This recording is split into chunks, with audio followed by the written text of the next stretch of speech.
When the first prototypes of the M2 4.1-inch howitzer rolled out of American factories in Detroit, Michigan, in 1940, few military personnel imagined they were witnessing the birth of the most game-changing artillery piece in modern warfare.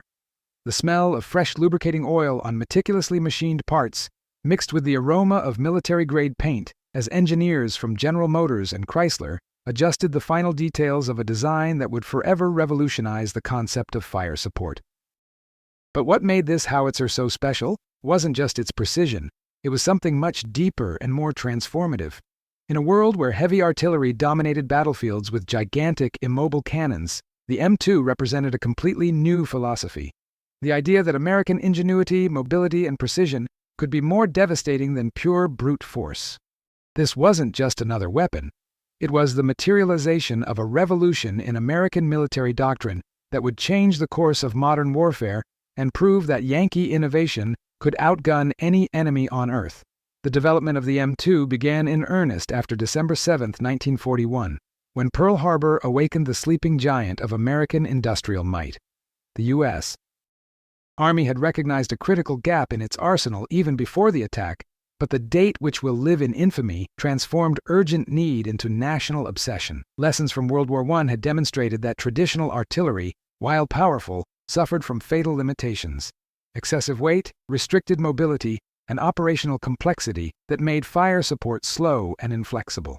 Colonel William Westervelt, a veteran artilleryman from the Great War and a proud son of Iowa, watched with growing concern the reports coming from Europe where the German blitzkrieg demonstrated that speed and coordination surpassed brute force. "We need a weapon that can keep up with our boys, not make them wait for the cavalry," he declared in a crucial Pentagon meeting, his Midwestern pragmatism cutting through military bureaucracy. The project that would emerge from this necessity would be revolutionary: a 4.1-inch howitzer that weighed only 4,980 pounds, less than half the weight of equivalent pieces, but maintained a range of 15,000 yards and exceptional accuracy that would make German gunners weep with envy.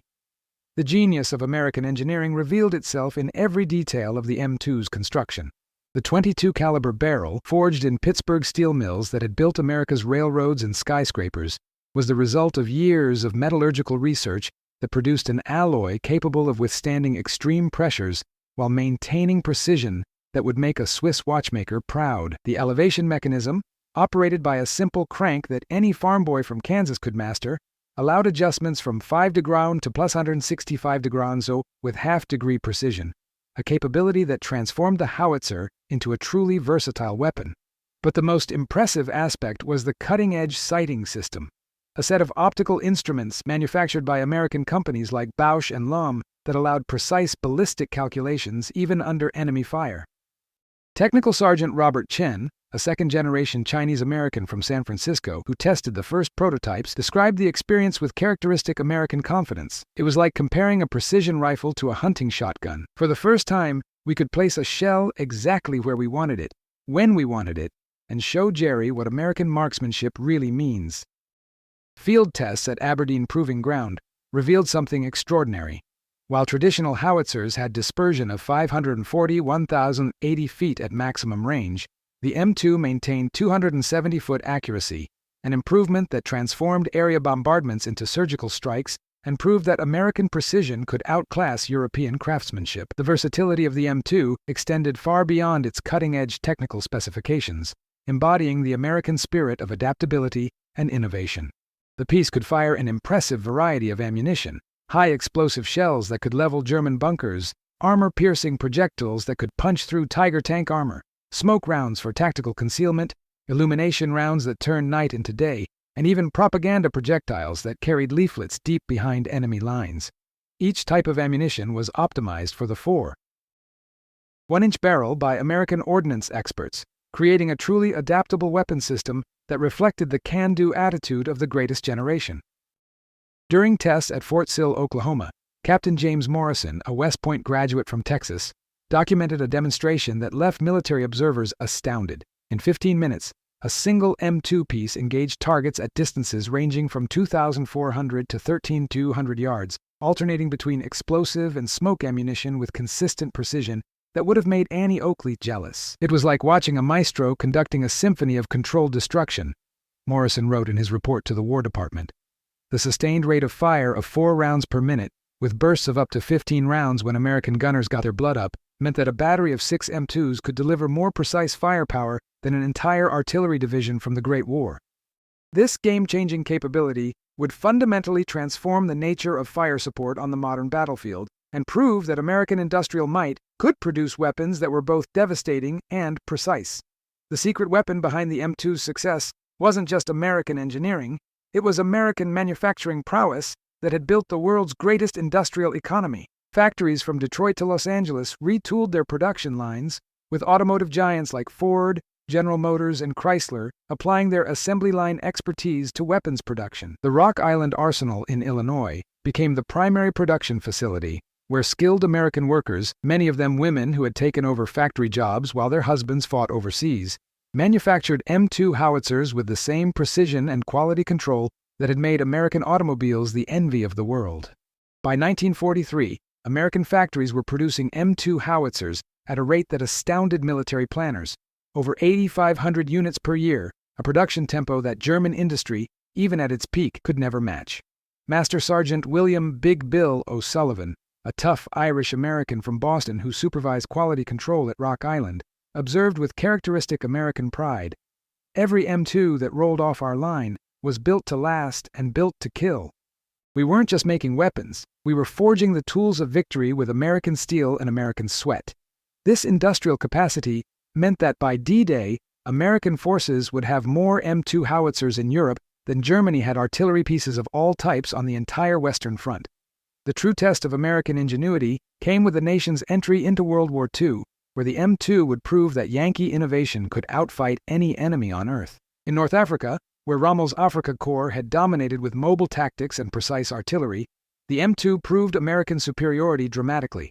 During the Battle of El Alamein, American batteries equipped with M2s provided fire support that surprised both British allies and German enemies. German Major Hans Krueger, captured after a particularly devastating bombardment that had destroyed his entire artillery position, confessed during interrogation with grudging respect.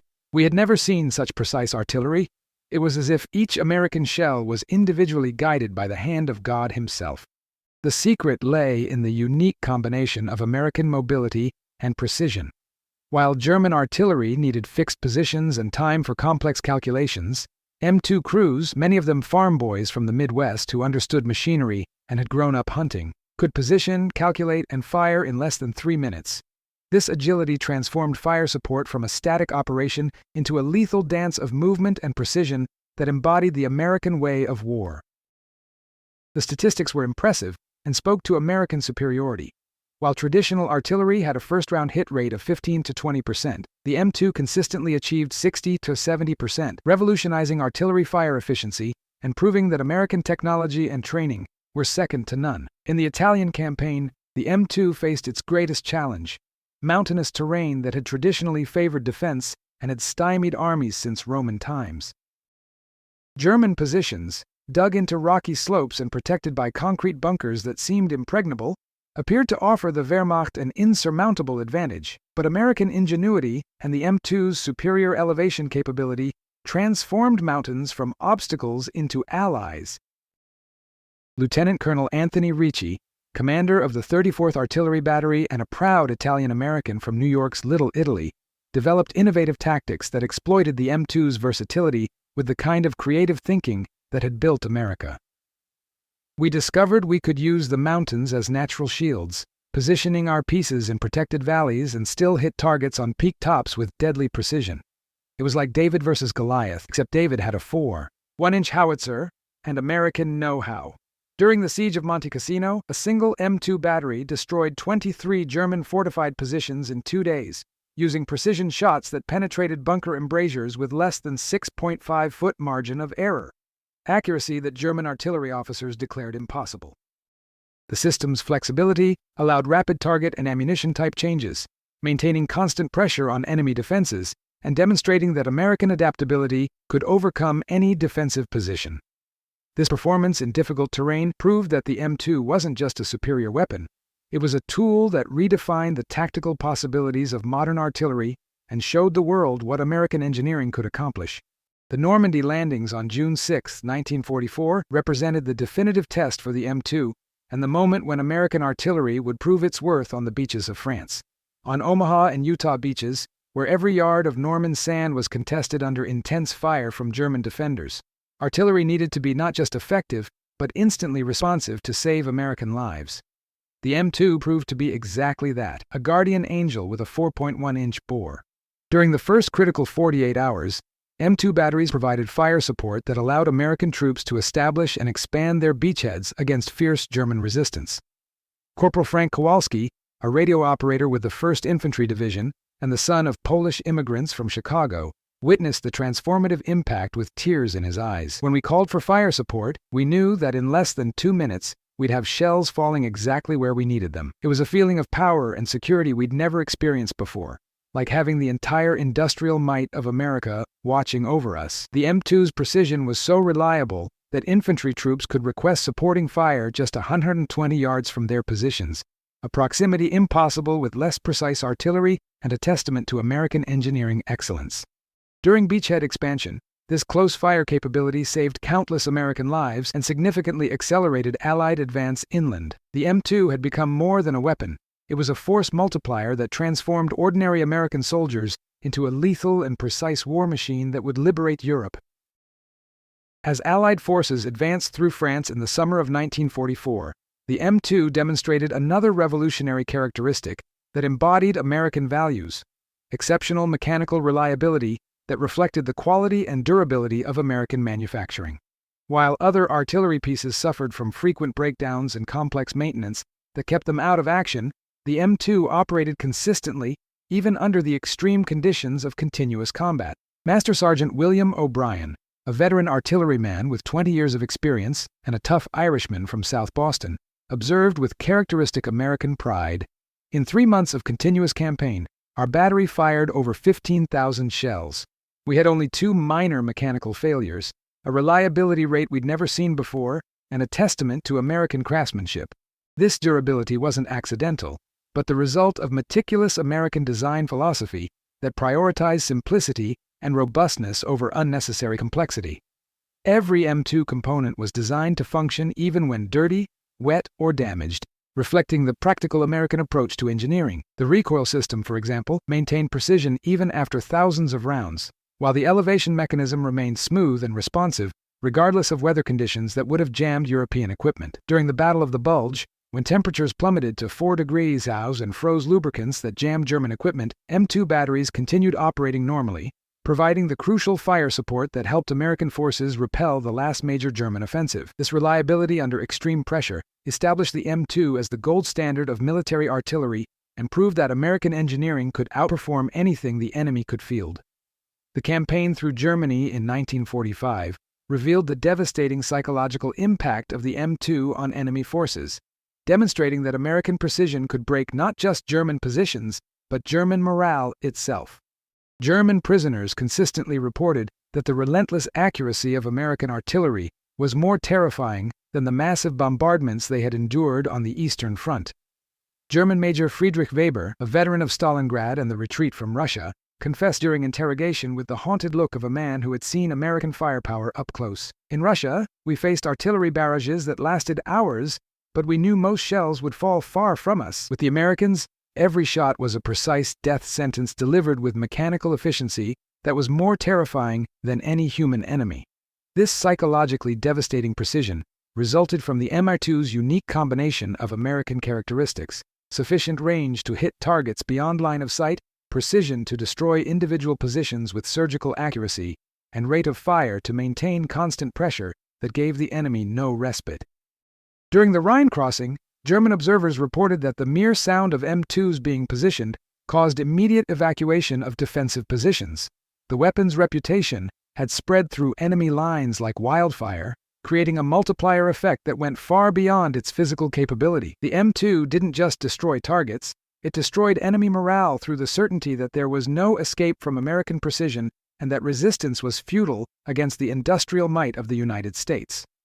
In the final battles of the European War, The M2 demonstrated its adaptability to urban combat, an environment traditionally hostile to artillery, but where American ingenuity would once again prove superior. During the fight for German cities, where every building could harbor snipers or defensive positions, the M2's precision allowed surgical engagements that minimized collateral damage while eliminating specific threats with the kind of accuracy that had made American marksmen legendary. Captain Robert Hayes, a forward observer during the Battle of Ossian and a farm boy from Nebraska who had learned to shoot rabbits at 200 yards, developed innovative techniques that showcased American tactical flexibility. We discovered we could use the M2 like a giant rifle, placing shells through specific windows or destroying building corners to expose enemy positions. It was precision shooting on a scale that would have impressed Buffalo Bill himself. This urban precision was possible due to the M2's advanced sighting system and its ability to make fine adjustments quickly, capabilities that reflected American technological superiority and the practical training of American gunners. During the capture of Cologne, a single M2 battery neutralized 47 sniper positions in buildings without causing unnecessary structural collapses, demonstrating a level of precision that German artillery officers had declared impossible. The M2's versatility in urban environments proved that the weapon had transcended its original specifications, becoming a tool adaptable to any combat situation and establishing new standards for artillery design that would influence future generations of American armaments. The Pacific Theater provided another proving ground for American artillery superiority, where the M2 would demonstrate its effectiveness against Japanese defensive positions that had been designed to withstand conventional bombardment.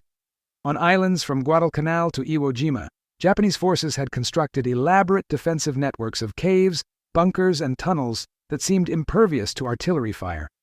But American ingenuity and the M2's precision would prove that no defensive position was safe from Yankee determination. During the Battle of Saipan, Lieutenant Colonel James "Hammer" Harrison, a tough Texan who had learned to shoot on his family's ranch, developed tactics that exploited the M2's unique capabilities. The Japanese thought their caves made them safe, but we showed them that American precision could reach anywhere. We'd put a shell right through the cave mouth and collapse the whole position. The M2's ability to deliver precise fire at extreme ranges proved crucial in the island-hopping campaign, where every yard of ground had to be won against fanatical resistance. During the assault on Iwo Jima, M2 batteries provided the fire support that allowed American Marines to advance against the most heavily fortified positions in military history. Sergeant Mike O'Malley, a gunner from Philadelphia whose grandfather had fought in the Civil War, witnessed the weapon's devastating effectiveness. We could drop a shell into a Japanese bunker from 3 miles away and know it would hit exactly where we aimed. It was like having the hand of God guiding our shells. This precision in the Pacific proved that the M2 was not just superior to German artillery, but could outperform any defensive system the enemy could devise. The technological innovations that made the M2 superior reflected the cutting-edge American research and development that had revolutionized everything from automobiles to aviation. The hydropneumatic recoil system, developed by American engineers at the Watertown Arsenal in Massachusetts, represented a breakthrough in artillery design that absorbed firing impact so efficiently that the piece remained stable even on irregular terrain. This innovation allowed precision shots that were previously impossible and demonstrated American engineering superiority over European designs that relied on outdated technology. The advanced metallurgy used in the M2's construction came from American steel mills that had perfected their techniques building the skyscrapers of New York and the bridges of San Francisco. The optical sighting system incorporated precision lenses manufactured by American companies that had learned their craft making telescopes and cameras for civilian markets. Dr. Robert Goddard, the American rocket pioneer, consulted on the ballistic calculations that made the M2's precision possible, bringing space-age thinking to artillery design. This integration of American industrial expertise from multiple sectors created a weapon that was greater than the sum of its parts and demonstrated the unique American ability to combine different technologies into revolutionary new systems. The M2 represented not just military superiority, but the triumph of American scientific method and industrial organization over the rigid thinking of European military establishments. The training of American artillery crews reflected the democratic values and practical education that made the United States unique among world powers. Unlike European armies that relied on rigid class distinctions and rote memorization, American artillery training emphasized understanding, initiative, and adaptability. At Fort Sill, Oklahoma, the home of the artillery, American soldiers learned not just to operate the M2, but to understand its principles and adapt its use to any situation. Sergeant Major Patrick Murphy, an Irish immigrant son from Boston who had worked his way up through the ranks, observed the difference. Our boys don't just follow orders. They understand why they're doing what they're doing. Give them a problem, and they'll figure out a solution that would make their officers proud. This emphasis on education and understanding meant that American artillery crews could improvise and adapt in ways that rigidly trained European soldiers could not. During the Battle of the Bulge, when communication lines were cut and standard procedures failed, American M2 crews continued to provide effective fire support by using their understanding of the weapon's capabilities to develop new tactics on the spot. Private First Class Johnny Rodriguez, a Mexican-American from Texas who had learned mechanics working on his family's farm equipment, exemplified this American approach. The M2 wasn't just a weapon to us, it was a tool, and we knew every bolt and spring in it. When something went wrong, we could fix it. When the situation changed, we could adapt. This combination of technical understanding and practical initiative made American artillery crews the most effective in the world and demonstrated that democratic values could produce military superiority. The logistical support system that kept M2 howitzers in action reflected the organizational genius that had made America an industrial superpower. American supply lines stretched across oceans and continents, delivering ammunition, spare parts, and maintenance support with a reliability that astounded both allies and enemies. The Red Ball Express, the famous truck convoy system that supplied Allied forces in Europe, carried M2 ammunition from Normandy beaches to the front lines with clockwork precision. African-American truck drivers, many of them from the industrial cities of the North, risked their lives daily to ensure that American artillery never ran out of shells. Corporal James Washington, a driver from Detroit whose father had worked in the Ford plants, described the mission with characteristic American determination. We knew that every shell we delivered meant American boys could come home alive. No German was going to stop us from doing our job. The ammunition production system back home represented American industrial capacity at its peak. Factories in 48 states produced the millions of shells that fed the M2's appetite for destruction. Women workers, many of them wives and mothers of soldiers overseas, worked around the clock to ensure that American forces had the firepower they needed. Rosie the Riveter wasn't just building airplanes, she was loading shells that would liberate Europe and defeat fascism. This integration of home front and battlefront demonstrated that American victory was built not just on superior weapons, but on the united effort of an entire nation committed to freedom and democracy. The legacy of the M2 4.1-inch howitzer extends far beyond its World War II achievements, establishing principles of American military superiority that continue to this day. After 1945, the weapon continued in active service for decades, participating in conflicts in Korea, Vietnam, and numerous other military operations where American forces needed reliable, precise fire support. Its operational longevity, more than 70 years of active service, testifies to the excellence of American design and the foresight of American military planners who built weapons to last. Today, modernized variants of the M2 still equip armies around the world, incorporating digital technology and computerized sighting systems that represent the latest in American innovation, but maintaining the essence of the revolutionary 1940 design that changed warfare forever. The M2's impact on modern military doctrine is immeasurable. It established the principles of mobility, precision, and reliability that define contemporary American artillery and prove that American military technology remains the gold standard for armed forces worldwide. Military engineers at West Point and other American institutions still study its design as an example of excellence in weapons engineering, while tacticians analyze its employment as a model of effective integration between American technology and American fighting spirit. The M2 4.1-inch howitzer wasn't just an exceptional weapon, it was the herald of a new era in modern warfare, where American precision and versatility surpassed European brute force, establishing standards that continue to influence military development around the world, and proving that American ingenuity, determination, and industrial might can overcome any enemy and defend freedom wherever it is threatened.